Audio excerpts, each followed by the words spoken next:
ತೀರ್ಥಹಳ್ಳಿಯಲ್ಲೂ ಕೂಡ ಎನ್ಐಎ ಅಧಿಕಾರಿಗಳು ರೇಡ್ ನಡೆಸಿದ್ದಾರೆ. ಈ ಬಾಂಬ್ ಬ್ಲಾಸ್ಟ್ ಪ್ರಕರಣಕ್ಕೆ ಸಂಬಂಧಪಟ್ಟಂತೆ ತೀರ್ಥಹಳ್ಳಿಯಲ್ಲೂ ಕೂಡ ಎನ್ಐಎ ಅಧಿಕಾರಿಗಳು ರೇಡ್ ಮಾಡೋದ್ರ ಮುಖಾಂತರ ಶಿವಮೊಗ್ಗದ ತೀರ್ಥಹಳ್ಳಿಯ 5ಕ್ಕೂ ಹೆಚ್ಚು ಕಡೆ ರೇಡ್ ಮಾಡಿದ್ದಾರೆ.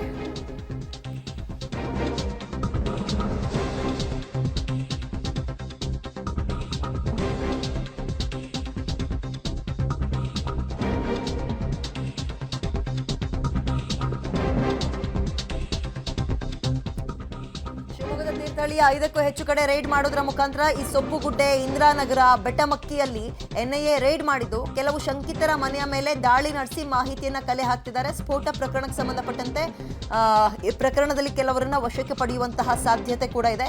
ಇವೆಲ್ಲವೂ ಅವರು ಟ್ರ್ಯಾಕ್ ಮಾಡ್ತಾ ಇರುವಂತದ್ದು ಒಂದೇ ವಿಚಾರ, ಆ ಬಾಂಬರ್ ಎಲ್ಲಿದ್ದಾನೆ, ಆತನ ಸುಳಿವು ಹುಡ್ಕೋದು ಹೇಗೆ, ಇವ್ರಿಗೂ ಮತ್ತು ಆತನಿಗೂ ಪರಿಚಯ ಇತ್ತು ಅನ್ನೋದಾದ್ರೆ ಈ ಬೆಂಗಳೂರಿನಲ್ಲಾಗಿರೋ ಒಂದು ರಾಮೇಶ್ವರಂ ಕೆಫೆಯಲ್ಲಿ ಬಾಂಬ್ ಬ್ಲಾಸ್ಟ್ ಪ್ರಕರಣಕ್ಕೂ ಸಂಬಂಧಪಟ್ಟಂತೆ ಇವ್ರಿಗೂ ಅದಕ್ಕೂ ಏನಾದ್ರು ನಂಟಿದ್ಯಾ, ಇವರ ಕೈವಾಡ ಅದರಲ್ಲಿ ಇದೆಯಾ, ಹೀಗೆ ಎಲ್ಲ ಆಂಗಲ್ ನಲ್ಲೂ ಕೂಡ ಪೊಲೀಸರು ತನಿಖೆಯನ್ನ ಮಾಡ್ತಾ ಇದ್ದಾರೆ ಎನ್ಐಎ ಟೀಮ್.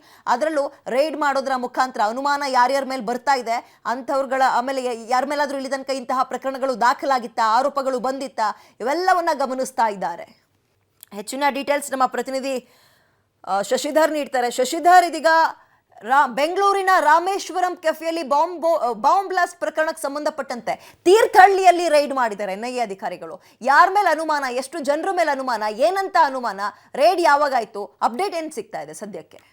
ಖಂಡಿತವಾಗಿಯೂ ವಿದ್ಯಾ, ಬೆಂಗಳೂರಿನ ರಾಮೇಶ್ವರ ಕೆಫೆ ಏನು ಬ್ಲಾಸ್ಟ್ ಆಗಿತ್ತು, ಈ ಪ್ರಕರಣಕ್ಕೆ ಸಂಬಂಧಿಸಿದಂತೆ ಮಲೆನಾಡಿಗೂ ಅದರ ನಂಟಿರೋದು ಇದೀಗ ಖಾತರಿ ಆಗ್ತಾ ಇದೆ. ಯಾಕೆಂದರೆ ಎನ್ಐಎ ಅಧಿಕಾರಿಗಳು ಬೆಳಗ್ಗೆ ಶಿವಮೊಗ್ಗ ಜಿಲ್ಲೆಯ ತೀರ್ಥಹಳ್ಳಿಯಲ್ಲಿ ರೇಡ್ ಮಾಡಿದ್ದಾರೆ. ಈ ದಾಳಿ ವೇಳೆ ತೀರ್ಥಹಳ್ಳಿಯ ಪಟ್ಟಣದ ಸೊಪ್ಪುಗುಡ್ಡೆ ಇರ್ಬೋದು, ಇಂದಿರಾನಗರ ಮತ್ತು ಬೆಟ್ಟಮಕ್ಕಿ ಬಡಾವಣೆಗಳಲ್ಲಿ ದಾಳಿ ಮಾಡಿದ್ದಾರೆ. ದಾಳಿ ಮಾಡಿ 5ಕ್ಕೂ ಹೆಚ್ಚು ಮಂದಿಯನ್ನು ವಿಚಾರಣೆಗೆ ಒಳಪಡಿಸಿದ್ದಾರೆ ಅನ್ನೋ ಒಂದು ಮಾಹಿತಿ ಕೂಡ ಲಭ್ಯ ಆಗಿದೆ. ಸುಮಾರು 15ಕ್ಕೂ ಹೆಚ್ಚು ಅಧಿಕಾರಿಗಳು 5 ವಾಹನಗಳಲ್ಲಿ ಮುಂಜಾನೆಯೇ ತೀರ್ಥಹಳ್ಳಿಗೆ ಆಗಮಿಸಿದ್ರು. ಈ ವೇಳೆ ಅನುಮಾನಾಸ್ಪದ ಬಂದಂಥ 5ಕ್ಕೂ ಹೆಚ್ಚು ಮಂದಿಗಳನ್ನ ಈಗಾಗಲೇ ವಿಚಾರಣೆಗೆ ಒಳಪಡಿಸಿದ್ದಾರೆ. ಅಂದರೆ ತೀರ್ಥಹಳ್ಳಿಗೂ ಈ ಒಂದು ಐಸಿಸ್ ಉಗ್ರರಿಗೂ ಒಂದು ನಂಟಿದೆ. ಯಾಕೆಂದರೆ ಈ ಹಿಂದೆ ತುಂಗಾ ನದಿ ಟ್ರಯಲ್ ಬ್ಲಾಸ್ಟ್ ಆದ ಸಂದರ್ಭದಲ್ಲೂ ಕೂಡ ಶಾರಿಕ್ ಇರ್ಬೋದು, ಮಾಜ್ ಮುನೀರ್ ಇರ್ಬೋದು, ಜೊತೆಗೆ ಮತೀನ್ ಕೂಡ, ಈಗ ನಾಪತ್ತೆಯಾಗಿರುವಂಥ ಮತೀನ್ ಕೂಡ ಈ ಒಂದು ಉಗ್ರ ಸಂಘಟನೆಯಲ್ಲಿ ತೊಡಗಿದ್ದ, ಐಸಿಸ್ ಜೊತೆ ನಂಟಿರುವುದು ಕೂಡ ಪತ್ತೆಯಾಗಿತ್ತು. ಹೀಗಾಗಿ ಎನ್ಐಎ ಅಧಿಕಾರಿಗಳು ಬೆಂಗಳೂರಿನ ರಾಮೇಶ್ವರ ಕೆಫೆ ಬಾಂಬ್ ಬ್ಲಾಸ್ಟ್ಗೆ ಸಂಬಂಧಿಸಿದಂತೆ ತೀರ್ಥಹಳ್ಳಿಯಲ್ಲೂ ಕೂಡ ನಂಟಿರುವುದು ಅವ್ರಿಗೆ ಪರಿಶೀಲನೆ ವೇಳೆ ಪತ್ತೆಯಾಗಿದೆ. ಹೀಗಾಗಿ ತೀರ್ಥಹಳ್ಳಿಯಲ್ಲೂ ಕೂಡ ಶೋಧ ನಡೆಸ್ತಿದ್ದಾರೆ. ಇನ್ನೂ ಕೂಡ ಶೋಧ ಕಾರ್ಯ ಮುಂದುವರೆದಿದೆ.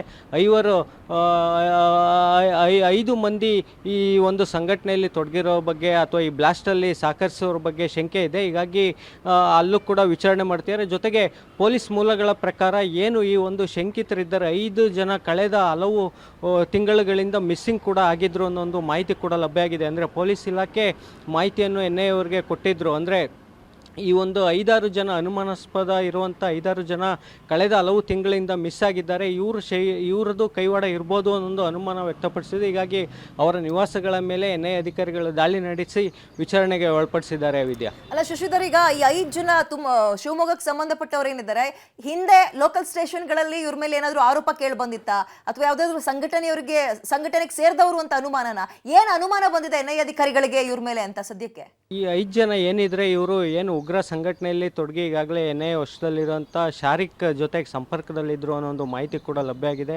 ಶಾರಿಕ್ ತುಂಗಾ ನದಿ ಟ್ರಯಲ್ ಬ್ಲಾಸ್ಟ್ ಇರ್ಬೋದು, ಮಂಗಳೂರು ಕುಕ್ಕರ್ ಬಾಂಬ್ ಬ್ಲಾಸ್ಟ್ ಪ್ರಕರಣದಲ್ಲೂ ಕೂಡ ಭಾಗಿಯಾಗಿದೆ. ಜೊತೆಗೆ ಬೆಂಗಳೂರಲ್ಲಿ ಬ್ಲಾಸ್ಟ್ ನಡೆದಂಥ ಮತೀನ್ ಜೊತೆ ಕೂಡ ಆತನ ಪಾತ್ರ ಇತ್ತು. ಹೀಗಾಗಿ ಆತನೊಂದಿಗೆ ಈ 5 ಮಂದಿ ಸಂಪರ್ಕದಲ್ಲಿದ್ದರು, ಐಸಿಸ್ ಉಗ್ರರ ಜೊತೆ ನಂಟಿ ಇರ್ಬೋದು ಅನ್ನೋ ಒಂದು ಹಿನ್ನೆಲೆಯಲ್ಲಿ, ಆ ಒಂದು ಅನುಮಾನದ ಹಿನ್ನೆಲೆಯಲ್ಲಿ ಇವರನ್ನು ಕೂಡ ವಿಚಾರಣೆಗೆ ಒಳಪಡಿಸಿದ್ದಾರೆ. ಜೊತೆಗೆ ಶಾರಿಕ್ ಜೊತೆಗೆ ಈ 5 ಜನ ಏನಿದ್ದಾರೆ ಇವರು ಫೋನ್ ಸಂಭಾಷಣೆ ಕೂಡ ನಡೆಸಿರ್ಬೋದು ಅನ್ನೋ ಅನುಮಾನ ಇದೆ. ಹಾಗಾಗಿ ಫೋನ್ ಡೀಟೇಲ್ಸ್ ಕಾಲ್ನು ಕೂಡ ಪರಿಶೀಲನೆ ಮಾಡಿದ್ದಾರೆ. ಆ ಎಲ್ಲ ಹಿನ್ನೆಲೆಯಲ್ಲಿ ತೀರ್ಥಹಳ್ಳಿಗೆ ಆಗಮಿಸಿರುವ ಎನ್ಐಎ ಅಧಿಕಾರಿಗಳು 5ರ ಮನೆಯಲ್ಲಿ ಶೋಧ ಕಾರ್ಯ ಮಾಡ್ತಿದ್ದಾರೆ. ಜೊತೆಗೆ 5ರನ್ನು ವಶಕ್ಕೆ ಪಡೆದು ವಿಚಾರಣೆ ನಡೆಸುವಂಥ ಕಾರ್ಯ ಕೂಡ ಇದೆ. ಸ್ಥಳೀಯ ಪೊಲೀಸರ ಸಹಕಾರದಿಂದ ಹೀಗಾಗಿ 5 ಮನೆಗಳ ಮೇಲೆ ದಾಳಿ ಮಾಡಿದ್ದಾರೆ.